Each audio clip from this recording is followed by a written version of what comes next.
Your life is pretty uncertain, isn't it? Nothing is solid.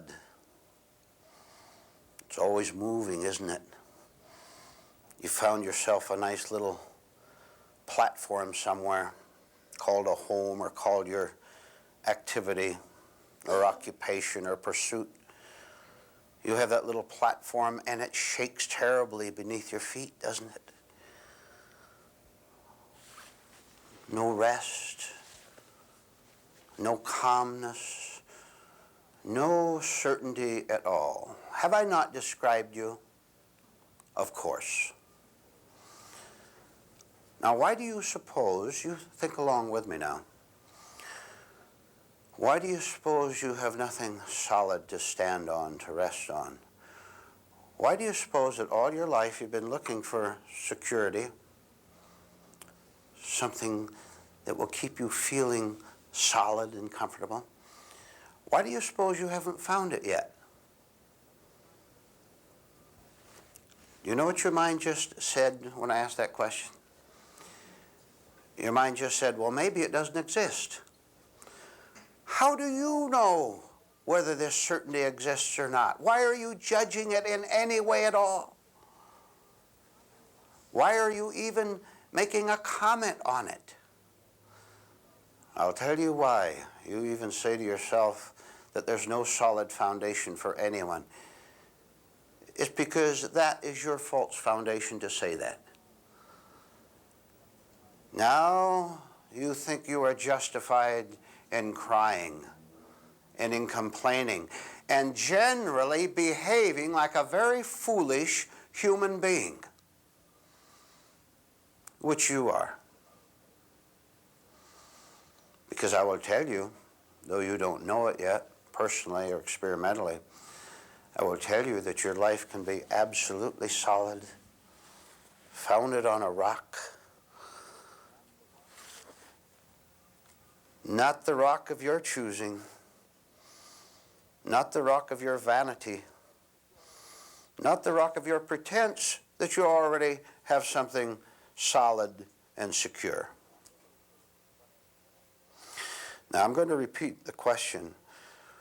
Why do you suppose that in spite of all your earnest, what you call earnest searchings, you still remain jittery, distressed all the time? Why do you suppose you haven't found what you sought? Now, we'll tell you why. Because you weren't seeking for security at all. You were seeking for yourself in a new situation. You wanted a new excitement. You wanted a new, what you call, adventure.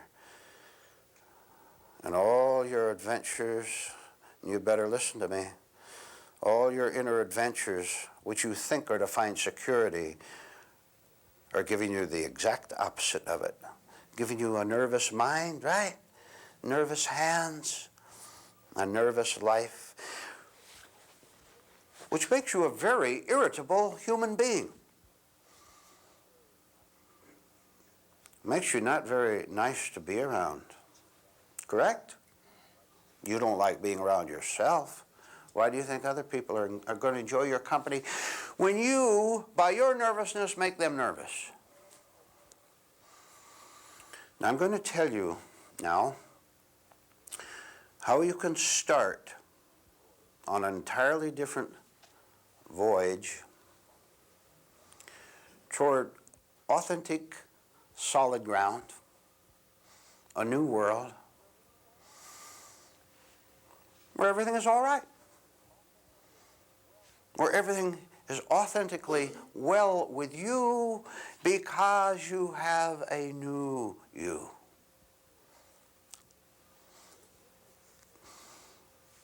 Where do you suppose all this agitation and distress comes from? Come on now. Don't you dare say it comes from that horrible world out there. It is a horrible world. No doubt about that. What do you suppose makes it horrible? Could it be that you and you and you and you are contributing to the horror of it? Could it be that the warfare that's going on inside of you extend itself outwardly into warfare out in that social world? You know, I'm not necessarily talking about a battlefield, although that's included, but the warfare in that home, the fighting and the cruel hurting of each other, the sniping at each other. Well, what do you expect when human beings are machines, just as you are?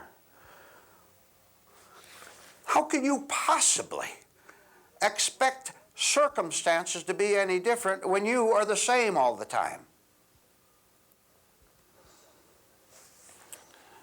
You better drop those kind of expectations, because they're leading you in the wrong direction. Now, if you can't find security in your usual pursuits, your usual ways you're thinking, and what can you do about it? You'll deceive yourself and say, more of the same.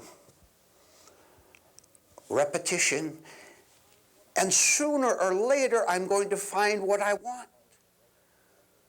You're not going to find water in the desert, and you might as well give up trying right now. That's where you are, out in the desert, looking for a stream. It's not out there. Any more than the security that you're seeking is presently inside you, to be found by you, because you have the old nature which has nothing but insecurity. Now that would seem as if we're in an impossible situation. It would seem so. But I'll tell you, it's not. And I'll tell you the general rule that covers that, and then we can go into more detail. The general rule is, you can grow anytime you want to. You can develop, you can ascend, you can go higher anytime you want to. This is a law of life. If you want to. If you want to stop self-deception, for example, if you will have the courage and the daring to stop seeking water where it can't be found out in the desert. Listen to the following word. It's very important to what we're discussing. The word endurance. Listen to this. Follow it. It's very important. Can you endure the fact, the absolute fact that there isn't water, isn't refreshment, isn't anything good out in that desert at all, only dryness? Can you face that? If you face that fact, you're going to give up searching out there, aren't you? All your life, including today, you've been looking out in the desert for water. And you say, I can't find it. Of course, you're never going to find it in your own present nature. In the way you now operate, the way you emotionalize, and the way you deceive yourself. Now, I just gave you a very valuable clue, which was, will you endure uncertainty instead of trying to find certainty? Real slow now. Will you endure all day long, all night long, over the weeks, months, over the years? Would you live with uncertainty instead of trying to settle it? Because when you settle it on your own terms, and you're right back out in the middle of the dry desert again, asking, where's the water? You see, there is such a thing as positive destruction. Now, I'll tell you what that is. You have certain false beliefs about life, what's going to make you solid, for example. Now, if you will permit these false beliefs, ideas, opinions, attitudes, to be destroyed, then that's positive, is it not? That's constructive, is it not? That's taking away the fault, something wrong, something that is harmful. And this is exactly, beautifully what will happen internally if you cease doing what you're now doing in order to find security which you've never found and which you never will, seeking where you're now seeking. And I'll tell you why it will happen. Because there is a certain force, a power, an authority, a beauty that resides above your intellectual efforts to solve your problem of shakiness. If you will abandon your false opinions, your stubbornness, your vanity, if you will abandon that and endure the emptiness, the uncertainty, it will be filled with something else.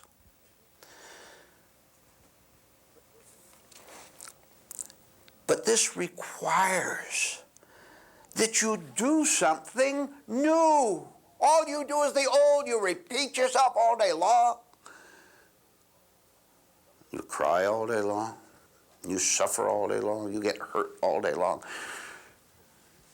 Because you refuse to take the new course, which we're now discussing.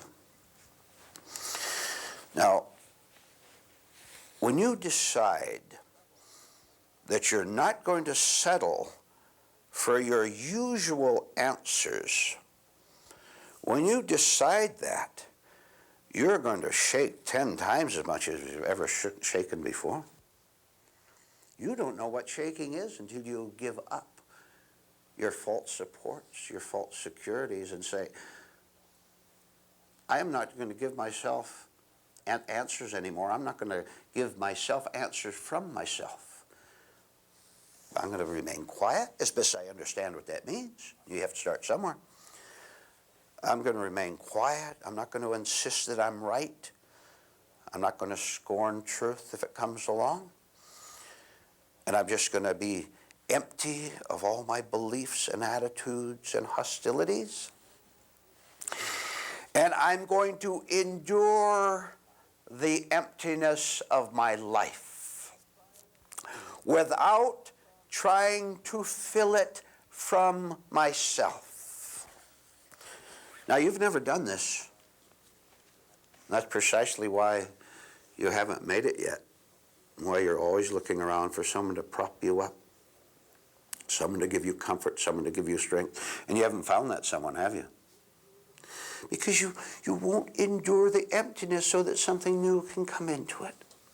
Something that, I know this will make you very sad maybe, but this new spirit that we're talking about has nothing to do with you at all. It can't originate with the human, because it's not human, it is above the human, it's spiritual. Something that you will sense in a very definite way. Remember Columbus, Christopher Columbus? He endured something, didn't he? Start back a little bit. Way back there in Europe, Spain or Italy or wherever it was. He had an idea, didn't he, that there was another world. All he had was the idea, and he was the only man in Europe who said, I'm going to find out for myself, on a physical voyage, of course, I'm going to find out for myself whether or not something else exists out there. You take a trip from Spain to the United States, you're certain you're going to land, right? No problem there. Put yourself in his place. All alone, risking everything, everything that had been given to him by, what was it, Queen Isabella? Out in the middle of the ocean, not even knowing where he was going. This is what I'm talking about on the inner voyage, for you to endure something. Don't you dare say you know where you're going. You don't, and you never have. Columbus was pretty honest, wasn't he? He said, I don't know what's out there.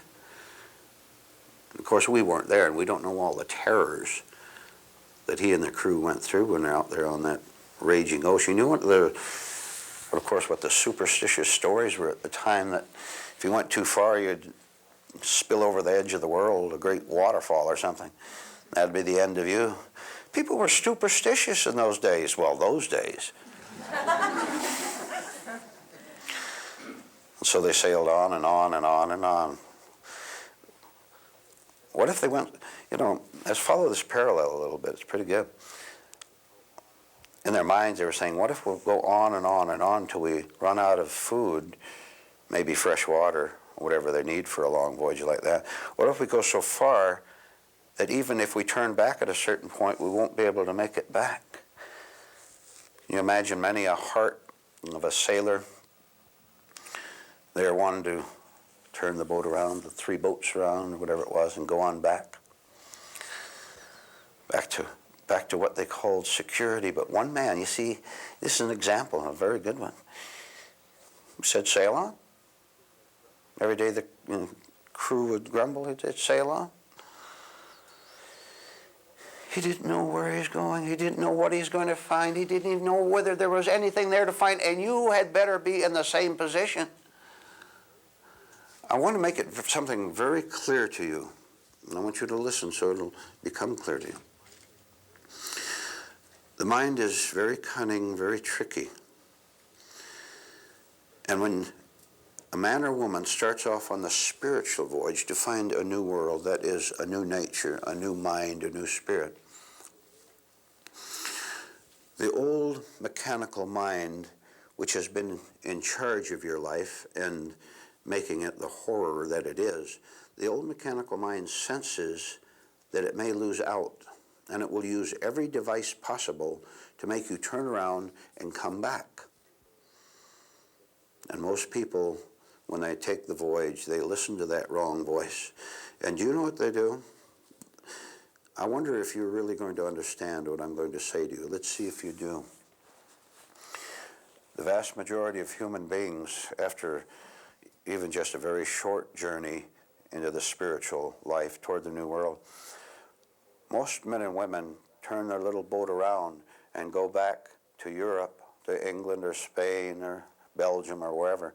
They go back, and incredibly, they call Spain or England a new world.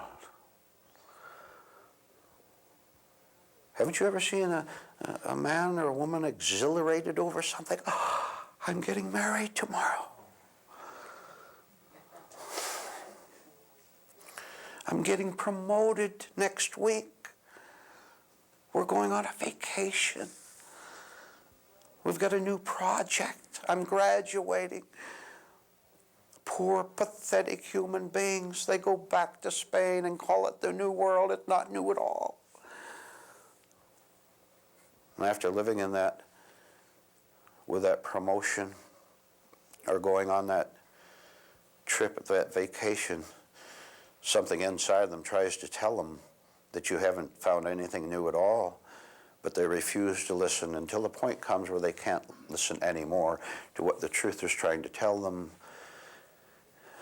And so they land on shaky ground forevermore. Nervous, afraid. So there's only one way for you, as men and women,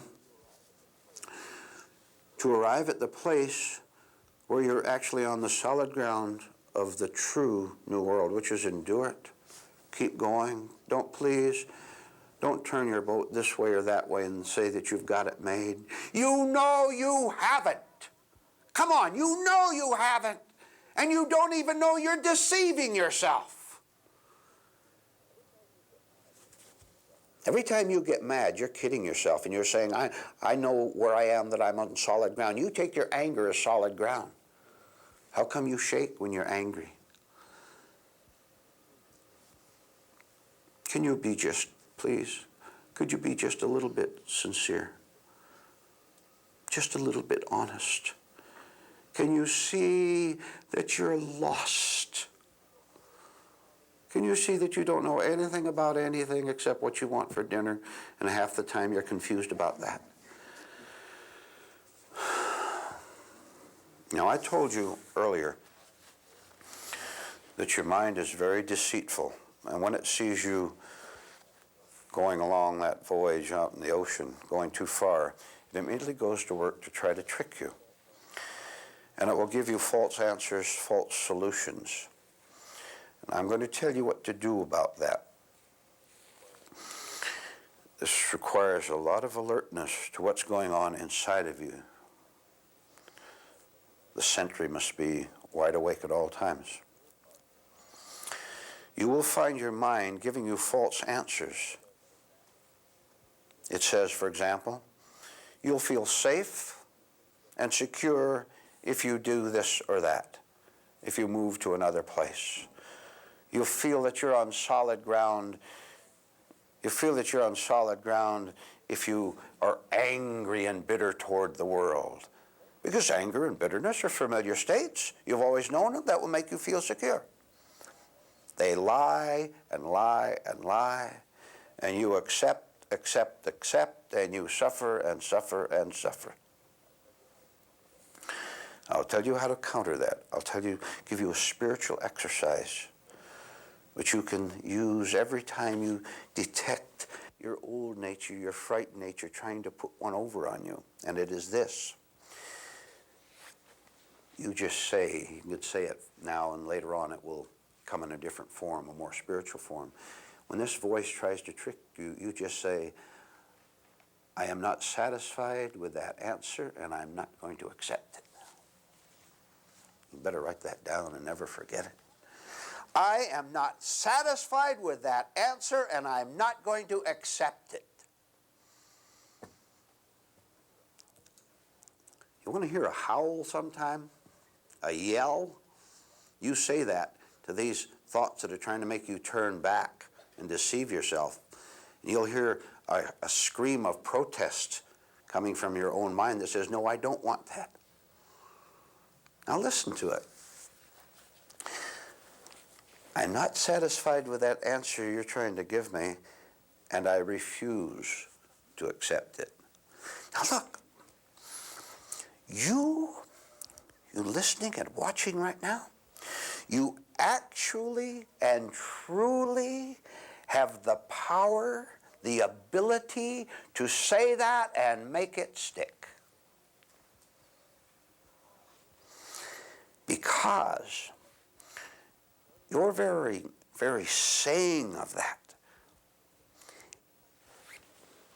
is something different that you've never done you've ever done before. It's something new. It is going against the wrongness in you, the wrong habit thinking, the fiery emotions. See, an emotion, for example, will say, use me, blow up, flare up, get angry at someone or get angry at yourself. And you say, I refuse to accept that answer. It's not satisfactory. I want nothing to do with it. I know it doesn't work because I've tried it 1,000 times. Yeah, 50,000 times. Getting depressed, for example, is no answer. So I won't accept depressed as an answer. It's not satisfactory. Completely unwanted. It doesn't work. I won't accept it. Now, when you say that, the very fact that you're going against your old nature, anything that goes against that comes from a higher place. It's true spirituality, true strength, and you in time will begin to feel it. And you will know for the first time in your life what it means to speak with true spiritual authority, not the authority of an egotist. You've had enough of that, haven't you? Remember when you're egotistically tyrannical over someone, how you shake just as much as they do? You wonder whether it's going to go off or not, whether they're going to be deceived by you or crumble before you. This new, true spiritual power, authority that we're talking about, you sense that it's right. You sense that it's the only right thing. That you're not going to accept answers from your old nature anymore. You can talk to it. I'm not going to take that. No, sir. No, sir. You are not going to drag me into being bitter over that experience of 10 years ago. You are not going to make me feel guilty again over that terrible thing I did. Of course, it's a terrible thing. Something took me over and I did it. Of course I did it. You are not going to revive that in my life today, right today. You are not going to do it. I won't accept guilt and shame for an answer. Absolutely not. No.